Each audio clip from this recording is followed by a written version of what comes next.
Cock মুরগি রান্না করবে, তার সাথে সিটা রুটিও বানাবে। আর কক মুরগি রান্না করার কিন্তু বিশেষ একটা কারণ আছে। কক মুরগি রান্না করার বিশেষ কারণটা হলো এর ভেতরে যে ডিমটা থাকে আর এই যে ডিমের নাড়ি থাকে, এটা খাওয়ার জন্যই মূলত আজকে কক মুরগিটা রান্না করা হবে। আর আমাদের কাছে কিন্তু এই ডিমের নাড়ি বা এই ছোটো ছোটো ডিম খেতে কিন্তু অনেক বেশি ভালো লাগে।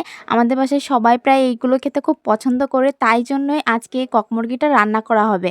এই যে এখানে আম্মু কক মুরগিটা সুন্দর করে পরিষ্কার করে নিয়েছে, তারপরে কাটাকাটির কাজ শুরু করে দিয়েছে। মুরগিটা কাটার পরে কিন্তু এর পেটের ভিতরে অনেকগুলো ছোট ছোট ডিম ছিল, আর একটা বড় ডিমও রয়েছে। এই যে দেখতে পাচ্ছেন এখানে একটা বড় ডিম রয়েছে, আর তার সাথে ডিমের নাড়িও রয়েছে। এগুলো সুন্দর করে পরিষ্কার করে নিয়েছে, আর এগুলোই রান্না করা হবে।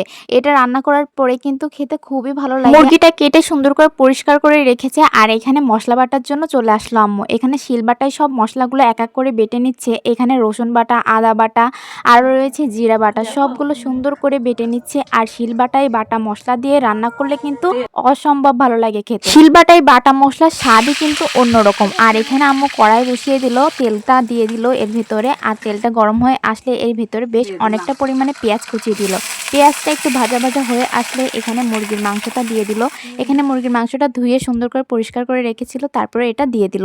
এখানে আদা বাটা, রসুন বাটা, জিরা বাটা সব মশলাগুলো এক এক করে দিয়ে দিচ্ছে আম্মু। আর এখানে দিয়ে দিল পরিমাণ মতো লবণ, আরও দিয়ে দিল 3 চামচের মতো শুকনা মরিচের গুঁড়া। এই শুকনা মরিচ দেওয়ার কারণে কিন্তু একটু ঝাল ঝাল হয় মুরগির মাংসটা, আর ভালোও লাগে। মুরগির মাংসতে একটু ঝাল না হলে আসলে ভালো লাগে। এখানে আলুগুলো আম্মু কেটে নিচ্ছে, আলুগুলো মুরগির মাংসের ভিতরে দিয়ে দিবে, তাই সুন্দর করে আলুগুলো পিস পিস করে কেটে নিচ্ছে। আর এখানে কষানোর পানি দিয়ে দিল। আর আমি গাছ থেকে টাটকা টাটকা তেজপাতা পেরে নিয়ে আসলাম, সেই তেজপাতাটা 2 ফালি করে পরিষ্কার করে দিয়ে দিল এই মাংসের ভেতরে। তেজপাতা দেওয়ার কারণে কিন্তু অনেক সুন্দর একটা ফ্লেভার পাওয়া যায়। আর এটা যদি হয় গাছের টাটকা টাটকা তেজপাতা, তাহলে তো কোনো কথাই হবে না। কক মুরগির মাংস সেদ্ধ হতে কিন্তু বেশ অনেকটা টাইম লাগে, তাই এখানে কিন্তু বেশ অনেকটা পরিমাণে কষানোর পানি দিয়ে দিয়েছে, যাতে মাংসটা ভালোভাবে সেদ্ধ হয়ে যায়। আর এখানে দিয়ে দিল সেই ছোট ছোট ডিমগুলো দিয়ে একটু সেদ্ধ করে নিয়ে আবার উঠিয়ে নিল। পরবর্তীতে আবার এগুলো দিয়ে দিবে, কারণ এইগুলো গলে যাওয়ার সম্ভাবনা থাকে, তাই আগে থেকে উঠিয়ে নিল। তারপর এখানে দিয়ে দিল বেশ অনেকগুলো চুই ঝালের সাথে কিন্তু এই মাংসটা পুরোপুরি একদম জমে যাবে। আর কার কার কাছে চুই ঝাল খেতে পছন্দ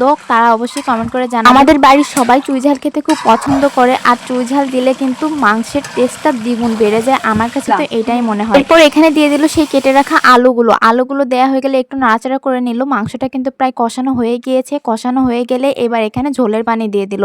ঝোলের পানিটাও বেশ অনেকটা পরিমাণে দিয়েছে, কারণ ওই যে আগেই বলেছিলাম মাংসটা সেদ্ধ হতে কিন্তু বেশ টাইম লাগবে। আর আমরা যেহেতু যশোরের মানুষ, একটু পাতলা ঝোল না হলে তো আমাদের চলেই না। এই কথাটা আমি সবসময় বলি, যশোরের মানুষটা কিন্তু একটু ঝোল ঝোল খাবার খেতে বেশি পছন্দ করে আর কি।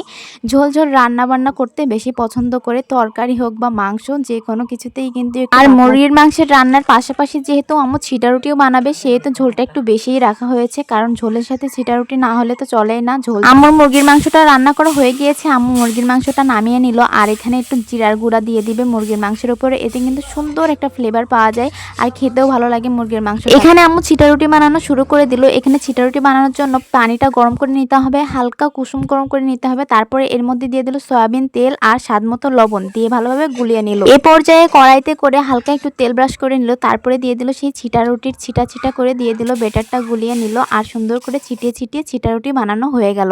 এভাবে করে কিন্তু ছিটা রুটি বানানো হয় আমাদের বাসায়। আর আম্মুর হাতের ছিটা রুটি সবাই অনেক বেশি পছন্দ করে। আম্মুর হাতের ছিটা রুটি সবসময় পারফেক্ট হয়, এতটা পাতলা হয় আর এতটা নরম হয় বলার বাহিরে। এত মজার ছিটা রুটি আম্মু কিভাবে বানায় আমি জানি না, আমার কাছে তো অনেক বেশি ভালো লাগে।